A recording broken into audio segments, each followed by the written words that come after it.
Hello viewers, আশা করি সবাই খুব ভালো আছেন। আবারও একটা নতুন ব্লগে আপনাদেরকে ওয়েলকাম জানাচ্ছি। আপনারা দেখছেন ডেইলি লাইফ ইন্সপিরেশন। আপনারা তো আগে দেখেই ছিলেন যে আমি প্ল্যানেটে গেছিলাম, তো এখন বাড়ি ফিরছি মেট্রোতে করে। তো সঙ্গে থাকুন, দেখতে থাকুন ব্লগটা।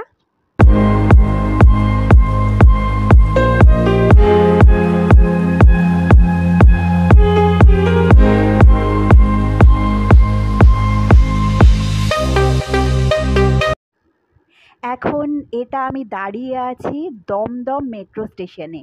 তো আপনারা হয়তো ভাবতেই পারেন যে আমি এসপ্ল্যানেডে গিয়েছিলাম, এবং এসপ্ল্যানেড থেকে জানেন তো, আপনারা দেখেইছেন যে আমি বরানগর মেট্রো স্টেশনে যাই। তো হঠাৎ করে দমদমে এলাম কেন, আর দমদমে দাঁড়িয়েই বা আছি কেন? আসলে কবি সুভাষ থেকে দক্ষিণেশ্বর পর্যন্ত যেই মেট্রোগুলো যায়, তো সেটা একটা এই দমদম পর্যন্ত আসে কবি সুভাষ থেকে। তারপরের মেট্রোটা আবার দক্ষিণেশ্বর অবধি যায়। তো এই যে আমাদের দক্ষিণেশ্বরের ট্রেনটা চলে এসেছে। তো আমি যেটা বলছিলাম, কবি সুভাষ থেকে যেই মেট্রোগুলো আসে, একটা দক্ষিণেশ্বর অবধি যায়, পরেরটা আবার দমদম অবধি যায়, তারপরেরটা আবার দক্ষিণেশ্বরের পর্যন্ত যায়, এইভাবে ট্রেনগুলো আসে।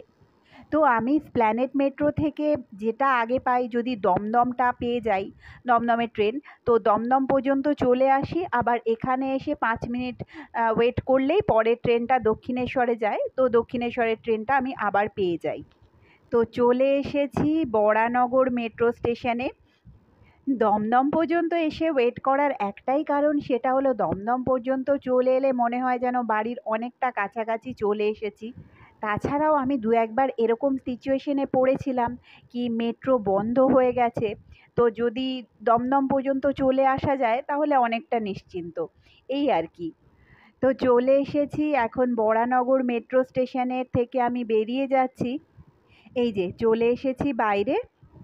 এখান থেকে বেশ খানিকটা হেঁটে যেতে হবে, তারপর আমি অটোটা পাবো। তবে যাওয়ার সময় খুব একটা অসুবিধে হয় না, কিন্তু অটো থেকে নেবে যখন মেট্রো স্টেশনের দিকে আসি, তখন রাস্তাটা বেশ উঁচু, তাই জন্য একটু অসুবিধে হয় তখন। তো বন্ধুরা, আজকের ব্লগটা এই পর্যন্তই। দেখা হচ্ছে খুব তাড়াতাড়ি পরের আরেকটা ব্লগে। আর ততক্ষণ সবাই খুব ভালো থাকবেন।